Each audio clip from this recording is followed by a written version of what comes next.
Hey guys, how you doing? It's Tom. I want to get right into this story because it has a lot of far-reaching implications.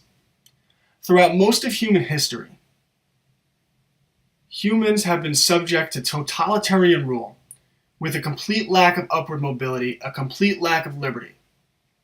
And we are so fortunate, we are so blessed because we have been born into the 0.1% of human history where we have basic freedom, liberty, upward mobility. Studies show that in America, all you have to do to make it to the middle class at some point in your life is graduate high school without getting pregnant or getting someone else pregnant.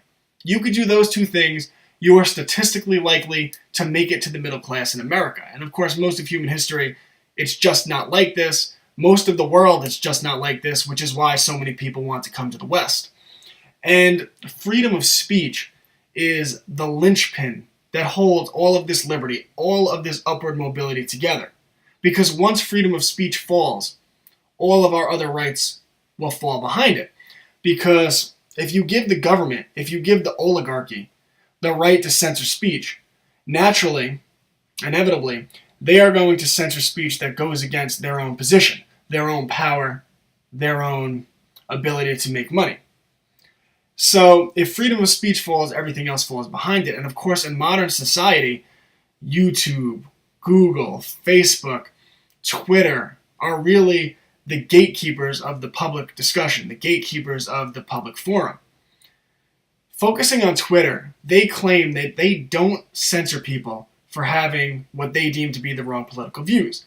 And of course, this is contrary to what we see in practice. Openly gay conservative Milo Yiannopoulos has been banned from Twitter. Twitter routinely marks tweets as sensitive content. So if you're strolling down your news feed and you see a tweet from Tom Anderson, for example, it might say, this tweet has been marked sensitive content, so you can't see what I said. And they don't just do this on controversial content, which is bad enough. They even mark content from the Drudge Report as sensitive content. And for those of you not familiar with Drudge, they link to CNN, they link to Fox News, they link to the Huffington Post, they link to Breitbart. Left, right, doesn't matter. They've had tweets where they've tweeted about unemployment numbers are good under the Trump administration. And that has been marked as sensitive.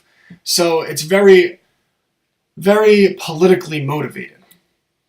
Yesterday, an undercover video was released by Project Veritas of Twitter employees not knowing they were being taped, talking about Twitter's practice of censorship.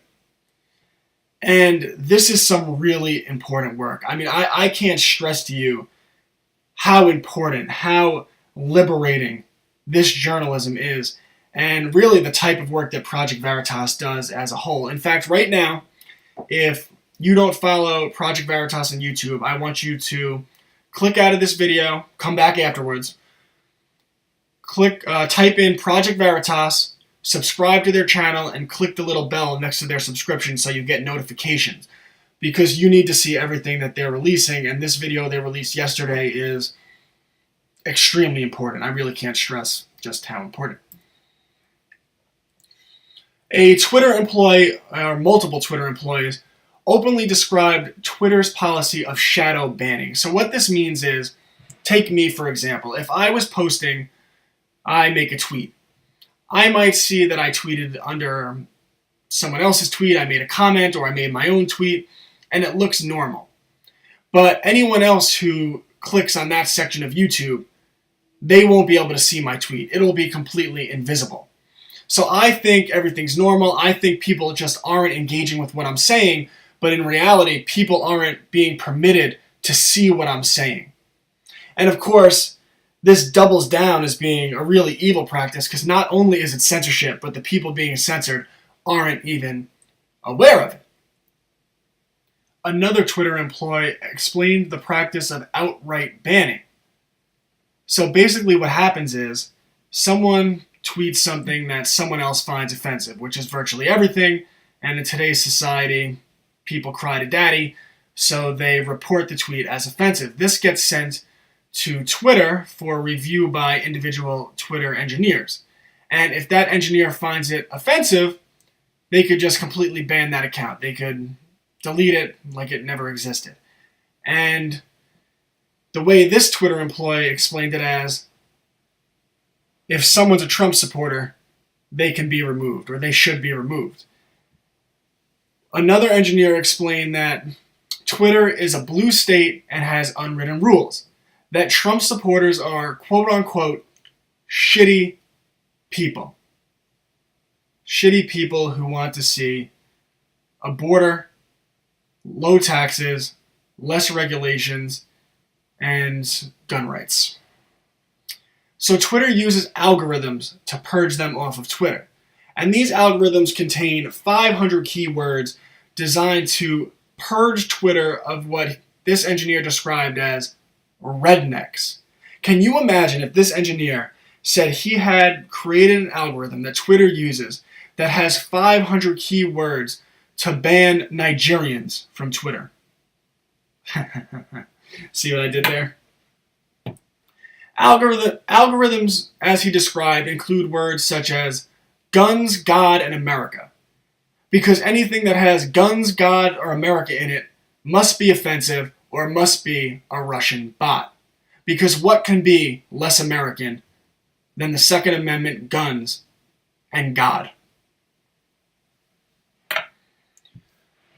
A different Twitter employee explained that the objective is to ban a way of talking.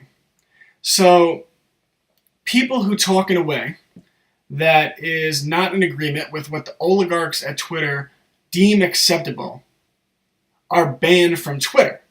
And of course, as we've discussed many times on this channel, language is directly connected to thought. This is why the oligarchy at the top works so hard to constantly change definitions. Because if the definitions are changed, then people's understanding of the world changes along with those definitions. So this is really talking about banning a way that people think.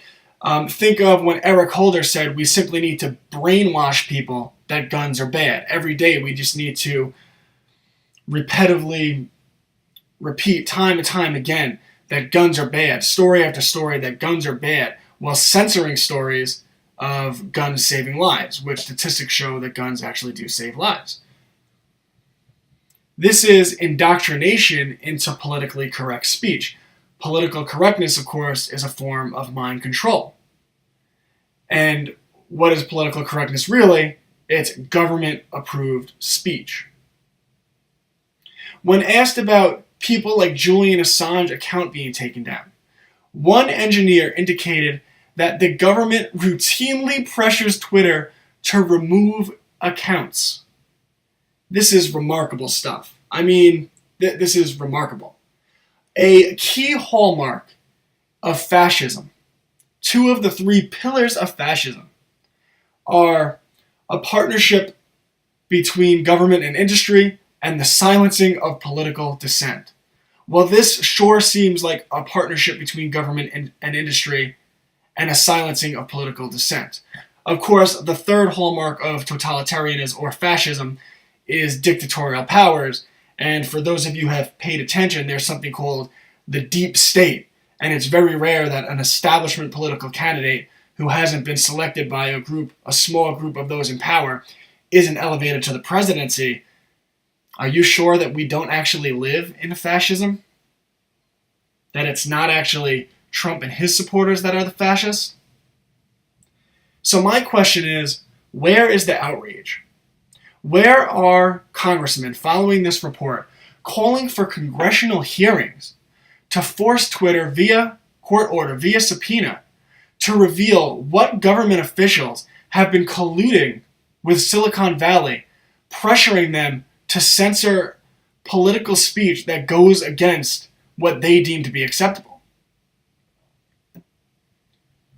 Twitter employees also describe Twitter as 99% anti-Trump, that everyone at Twitter hates Trump, and that Twitter mostly bans conservative stuff and lets liberal stuff go, because liberals don't find liberal tweets to be offensive, even if they're saying that all white males should die, which I'm all for, because in my opinion, I believe in liberty. No speech should be censored. If there is free speech, the best ideas will win. So what does this say about the hiring practices and if there's discrimination against conservatives and libertarians? Because if 99% of all Twitter employees are liberal, if they all hate Trump, or even Trump aside, if they hate conservative ideals, doesn't that suggest that conservatives and libertarians are being discriminated against? Isn't that illegal? What if this was liberals? What if this was black people being discriminated against? What if this was Hispanic people being discriminated against? Because in the modern liberal ideology, of course, they are all for diversity, as long as that's diversity of outer characteristics. They're all for diversity of skin color, not so much for diversity of free thought, which is why we routinely see people like Ben Carson, people like Diamond and Silk, people like Red Pill Black, people like Brandon Tatum are constantly called coons and Uncle Toms. They are the most condemned people by the left. They receive the most vitriol because the truth is that the left, the modern left, is the least tolerant group of people. Yeah, they're all fine for diversity of the least common denominator. Yes, we need 5 white people, 5 black people, 5 Spanish people, 5 gay people, 5 women. Actually, scratch that. We should have no white people. But if any of them think differently, they must be silenced. Silenced immediately. So this is a very disturbing practice coming from Silicon Valley.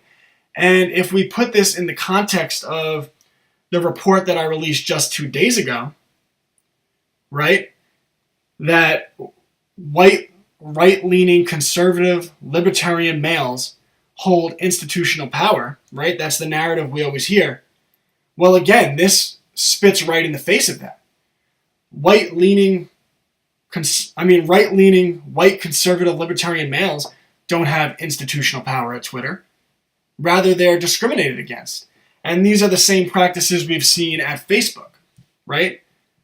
Conservatives are routinely censored at Facebook. In fact, there was a big news story just last year that they were caught, a whistleblower outed Facebook as changing their algorithms so that trending news topics that were friendly to conservatives would not appear on people's news feeds. Google was caught colluding with the Hillary Clinton campaign. Almost all political donations from Silicon Valley go directly to progressive causes. And it is conservatives and libertarians, who are most often white men, who are the people being censored. So in Silicon Valley, the narrative is completely flipped on its head, right? There is no white male conservative institutional power. Now, this, of course, is a major story, right? Twitter engineers, multiple of them, admitted that Twitter is conservative, censoring the free speech of people with the wrong political view. The mainstream media must be all over this, right? No. There was a complete mainstream media blackout on this story. Because once again, the narrative is that right-leaning, conservative, libertarian white males hold institutional power. But in reality, when a story breaks, when we find out from Undercover video that white, conservative, libertarian males are being censored, are being discriminated against, the mainstream media doesn't even report on it. Because the mainstream media is controlled by the progressive left. Because progressive has been infiltrated by communism, and the objective is to divide and conquer, so they're constantly pushing the narrative that all white people are evil. And we see the same thing in Hollywood, completely controlled by the progressive left. We've seen whistleblowers, Tim Allen, Roseanne Barr. America needs to wake up. That the people pushing the narrative that it's evil white males with libertarian values, which all that means is they want you to have free speech, they want you to have the right to assemble, the right to petition, non-violently. You see how they change the definitions, right? People have the right to protest. Yes, people have the right to protest as long as they're not inflicting direct harm on any other person or any other person's property. But the media conflates the terms. People have the right to protest. It's not a big deal that they're burning down businesses, often businesses controlled by African Americans, because they want to conflate the terms. So then when right-leaning conservative libertarian males say these protests should be shut down because they became violent, they say, oh, you see, these people are trying to oppress you. When in reality, libertarians, even anarchists, not the ones they depict on TV, all they want is limited government. They want you to be free. So you see how everything is flipped on its head. It's actually the progressive left that has institutional power, that controls the mainstream media, that controls Silicon Valley, that controls Hollywood, that controls academia. And they claim that their political opponents, who are conservative libertarians, who are pushing freedom, and don't get me wrong, a lot of these conservatives have a very distorted view of freedom. Just look at the Fourth Amendment. Just yesterday, the Section 702 of the USA Liberty Act, which is the USA Anti-Liberty Act, was approved by the House of Representatives, and you didn't hear much outcry from conservative America that basically it was giving the NSA, the CIA, the unconstitutional right to spy on all Americans. So conservatives aren't always consistent with their rights for what liberty is. They'll tell you that people should be locked away for doing drugs, right? Jeff Sessions just cracked down on legal marijuana, and of course, Jeff Sessions is Donald Trump's attorney general. He's completely wrong about this. This smacks in the face of what liberty is, and it goes against what Trump campaigned against, so it really pisses me off. Although, overall, I do like a lot of what Trump has done. But again, he's been terrible on the spy state. He's been terrible on the war on drugs because he's been anti-liberty. And liberty is always the answer. Rights for minorities, rights for women are individual rights. Because once you start to promote rights for the collective, you're talking about favoring groups, and this smacks in the face. This is the antithesis of individual liberty. We need to have a real conversation in America to wake people up that these very institutions that claim other people are oppressing them, these progressive controlled institutions, are actually the institutions that are oppressing America. That the answer isn't democratic thought, Republican thought. The answer is liberty. Because if individual freedom wins, we all win. Thank you guys. I appreciate your support so much. The censorship has been ramping up and up, as this whole report was about. We have Twitter censorship, Facebook censorship, YouTube censorship, and of course demonetization. If you want to support this type of media, you want to promote a message of liberty, individual freedom, www.patreon.com/FFRnews. As little as $1 a month. It might not seem like a lot of money, but if enough people give me just that little amount of money, it makes all the difference in the world, so I could really start to get more videos out. I could really push liberty, find more creative ways, especially to reach young minds, because really it is the mind of young people that hold the key to our future. Thanks, guys. Bye-bye. Let's say it was a pro-Trump thing, and I am anti-Trump. I was like, oh, I banned this whole account. They'll go to you, and then it's at your discretion. And if you're anti-Trump, you're like, oh, you know what, Mo was right, let it go. The idea of a shadow ban is that you ban someone, but they don't know they've been banned because they keep posting, but no one sees their content. So they just think that no one's engaging with their content, when in reality no one's seeing it. I don't know if Twitter does this anymore. How do you know if it's a bot and not a person? Use machine learning. Look for Trump or America, and you have like 5,000 like keywords to describe a redneck. And then you look and you like parse all the messages, all like the pictures, and then you look for like stuff that matches like that stuff. So is it gonna like essentially ban certain mindsets and or people who could be negative? No, it's not gonna ban the mindset. It's gonna ban like the way of talking. Do you have access to DMs on Twitter? Oh, I do. For one, bad press if like, you know, people figure out that you're shadow banning them, it's like unethical in some way. Trying to downrank it, we're trying to get the shitty people not to go. Yeah, they say, oh, this is pro-Trump, you know, I don't want it because, you know, it offends me, this, that. I say, I ban this whole thing. I'm pretty sure every single employee on Twitter hates Trump. What we can do on our side is actually very terrifying. Our last video exposed Twitter's eagerness to turn over President Trump's direct messages to the Justice Department. We think today's release will help you understand why. Because although Twitter presents itself as politically neutral, its culture behind closed doors is one of blatant censorship, systematic bias, and political targeting. While many suspected this was the case, today we present the proof out of their own Twitter mouths. So probably about 90% anti-Trump, maybe 99% anti-Trump. It's really hard to decide what to do about Donald Trump. Yeah, half of the people want to ban him, half of the people want to keep him. Does everybody at Twitter feel? Pretty much. Pretty much. Yeah, I mean, you got to go to Google in order to find the conservative. What department? I'm in health and safety. I do all the policy work for safety policy. I'm in a controversial team. Oh my God! That team, everyone says a lot about it. Yeah. Olinda Hassan is a policy manager for Twitter Trust and Safety.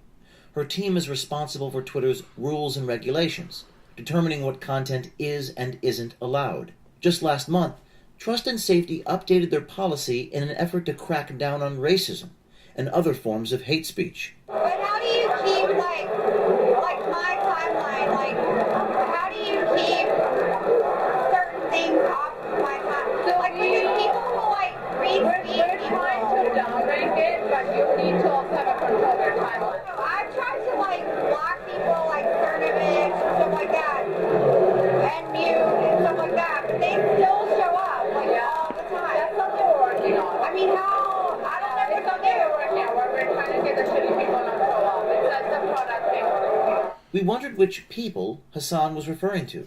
What forms of free speech does Twitter want to stop from showing up? Former content review agent Mo Narai shed some light. Let's say it was a pro-Trump thing and I am anti-Trump. I was like, oh, I banned this whole account. It'll go to you. And then it's at your discretion. And if you're anti-Trump, you're like, oh, you know what? Mo was right. Let it go. Narai's job at Twitter was to review content, flagged as harmful, offensive, or in violation of Twitter policy, and ban it if it was. Content review is an integral part of any social media platform, but as Narai describes, it is highly susceptible to abuse. On stuff like that, it was more discretion on your viewpoint. I guess your, like, how you felt about a particular matter. Oh, so it wasn't automated. It was a user in services person would deem it pro-Trump and take it down. For example, they say, oh, this is pro-Trump, you know, I don't want it because, you know, it offends me, this, that. I say, I ban this whole thing, and it goes over, and you're like, oh, you know what, I don't like it too. You know what, Mo's right, let's go. That's it. You're like, Mo's right, let's carry on. What's next? Keep it coming. Yeah, bring me another one to take down. Yeah. So I flag something that's going to go by you. Correct, and then, you know, you look at it, you're like, oh, hey, this is pro-Trump, you know, and this might come up like, oh, I don't like it. Yeah, you know, so on the reverse of that, they would just let a lot of the, I guess, left-leaning or liberal stuff to go through unchecked. It comes through check, and then I'll be like, oh, you know what, this is okay, let it go. Narai suggests Twitter's content review is more than a safeguard against hate speech.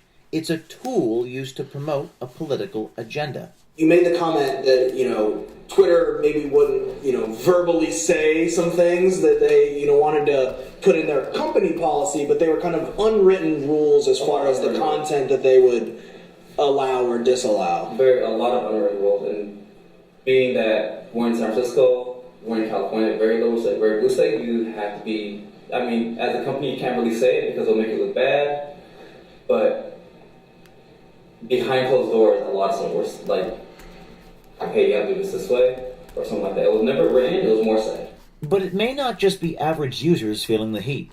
Does Twitter target certain political figures for suspension? And more importantly, why? I should ask about this. Yeah, it's a really good point. Pranay Singh is an engineer for Twitter's direct messaging team. Why did you keep using countdown a couple weeks ago? I didn't know we did that. Yeah, this account went down like for a while. Oh, it might be the U.S. government pressure. What? Yeah, they do that. They do? Yeah. Why? Because they don't like people messing with their politics. And he got shit on a lot of people. He said the U.S. government would have done that. Would have asked whoever to do it. Oh, yeah. What is Twitter's tactic when it comes to censorship? To find out, we spoke with former Twitter software engineer Abhinav Vajrevu. One strategy is to shadow ban so that you have ultimate control. The idea of the shadow ban is that you ban someone but they don't know they've been banned because they keep posting but no one sees their content. So they just think that no one's engaging with their content when in reality no one's seeing it. Shadow banning is a way of blocking users from a social media platform without notifying them. Tweets from a shadow banned user still appear to their followers, but don't show up in search results or anywhere else on Twitter. It's an effective way of deterring Nigerian scammers and other online fraudsters. But if abused, shadow banning is dangerous. You just sort of turn off all of the features for them. So like, they still see everything, it's all there. You can like it, you can favorite it, or you can like retweet or whatever. But at the end of the day, no one else interacts with no one else sees what you're doing. So all that data is just thrown away. It's risky though. Why is it risky? Because people will figure that shit out and be like, it's a lot of bad press if like, people figure out that you're shadow banning them. It's like unethical in some way, so I don't know. In the past, people have been really, really pissed off about that, and even people who haven't been shadow banned have called it like a really terrible thing to do. So yeah, it's a risky strategy. And so you go ahead and keep on tweeting. Yeah. And you've been banned and don't even know it. Yeah. I definitely know Reddit does this, but I don't know if Twitter does this anymore. Could shadow banning be used to stealthily target political views? Here's former Twitter engineer Conrado Miranda. I've heard talk that it's a good thing because they'll use it to ban like Trump supporters or conservatives. So I didn't know if like that's just a rumor or if that's true. That's a thing. That's a thing? That's a thing. Yeah. So how? How was that done?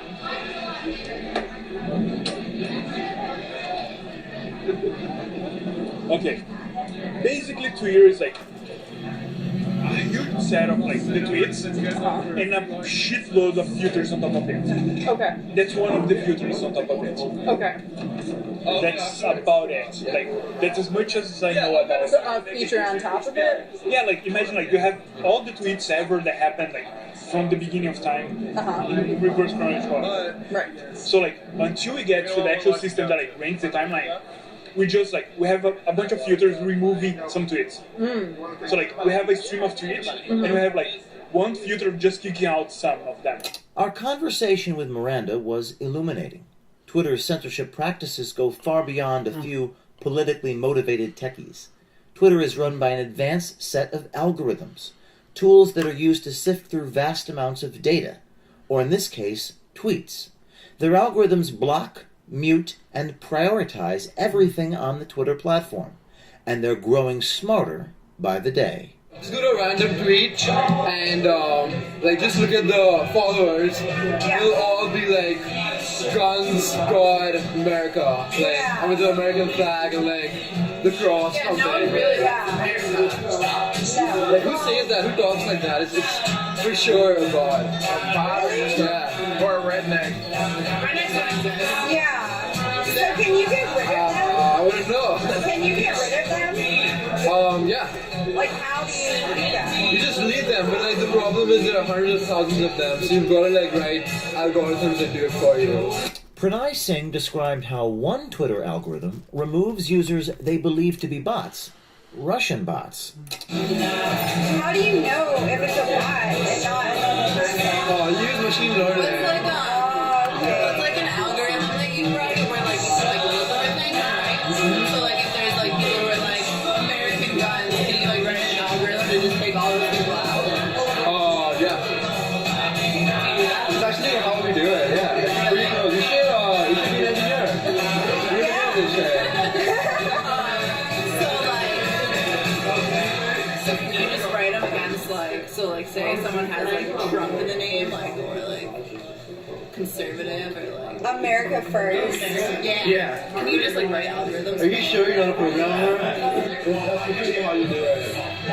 What? She's a very smart. That's how you do it. Like, Exactly how you do yeah, you look for Trump or America, and you have like 5,000 like keywords to describe a redneck, and then you look and you like parse all the messages, all like the pictures, and then you look for like stuff that matches like that stuff. And like if it, so like you assign like a value to each thing. So like Trump would be like 0.5, like a picture of a gun would be like 1.5, and like if it comes up, the total comes up above like a certain value, then it's a bot. Weeding out fake users is an important tool for Twitter, but according to Pranay, this tool is not applied equally across the political spectrum. Is the majority of the algorithms are conservatives or liberals? I would say the majority of it are for Republicans, because they're all from Russia and they wanted Trump to win. So you'd mostly just get rid of them? I knew that, yeah, it was kind of Russia. This secret project you're working on is going to help people communicate better? That's the goal. So what I'm working on, okay, this is the goal of what I'm working on. Okay, ultimately. Okay. The goal of what I'm working on is going to make it so that everything in Twitter is dynamic. This is Twitter software engineer Stephen Pierre. He told our undercover journalist about a secret project involving machine learning. In the tech world, machine learning refers to algorithms that teach themselves how to solve problems, eliminating the need for human input. It may sound like something out of a Stanley Kubrick movie, but machine learning is all too real, and it's about to take over your social media feed. Every single conversation is going to be rated by a machine, and the machine is going to say whether or not it's a positive thing or a negative thing. And whether it's positive or negative, that's the more for context. The more it's like if somebody's being aggressive or not, right? Somebody's like just cursing at somebody, like, oh, whatever. They might have a point, but it'll just like vanish. So is it going to like essentially ban certain mindsets and or people who could be negative? No, it's not going to ban the mindset. It's going to ban like a way of talking. Ban a way of talking. See, Twitter may fancy itself the global town square, but it's clear from our reporting that Twitter is not an open and unbiased platform. Anonymity of its internal policies have bred irresponsibility and abuse. If Twitter wants to convince its users it truly respects free speech, there must be some transparency. Bring shadow banning out of the shadows. Algorithms are only as good as the weights that are put on them. So take your thumb off the algorithmic scale. Get rid of the engineers that abuse their power and show us your HR policies. Jack Dorsey, stay true to your mission statement to, quote, give everyone the power to create and share ideas and information instantly without barriers, or become irrelevant. And stay tuned, Jack Dorsey, because we at Project Veritas are just getting started.